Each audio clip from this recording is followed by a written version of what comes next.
Avukati li jirrappreżentaw numru ta' persuni akkużati li b'mod fraudolenti rċevew benefiċċji soċjali qalu lil qorti li l-klijenti tagħhom kienu għadhom ma rċevew l-ebda konferma tal-maħfra presidenzjali li l-Prim Ministru Robert Abela ħabbar il-ġimgħa li għaddiet.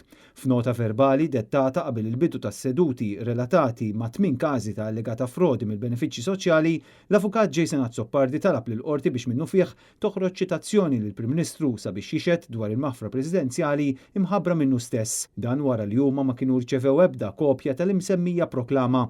Fin-nota li kienet iddettata fil-qorti bil-miftuħ, Jason Azzopardi qal li 8 tim qabel kien ingħad mill-midja illi l-kap tal-istat kienet iffirmat maħfra presidenzjali illi teżonera lil dawk illi bħall-imputati fil-każ tal-ħamis u oħrajn kienu diġà bdew iħallsu lura l-benefiċċji soċjali li kienu rċevew meta ma kienx ħaqhom.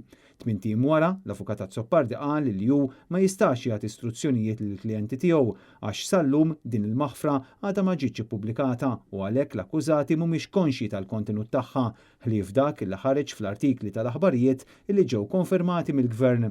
L-avukat saħaq illi l-uffiċjali tal-prosekuzzjoni kienu wkoll fid-dlam dwar dan peress li ma ġewx informati bid-dettalji ta' din il-maħfra li qed tolqot mijiet ta' każi. L-avukat Anita Ġordemajna li tirrappreżenta lid-Dipartiment tas-Sigurtà Soċjali m'oġġezzjonax għat-talba tal-avukat Azzopardi. Il-qorti qalet li f'dan l-istadju ma rat l-ebda diffikultà li tikkonċedi aġġornament sabiex tiġi ċċarata l-pożizzjoni.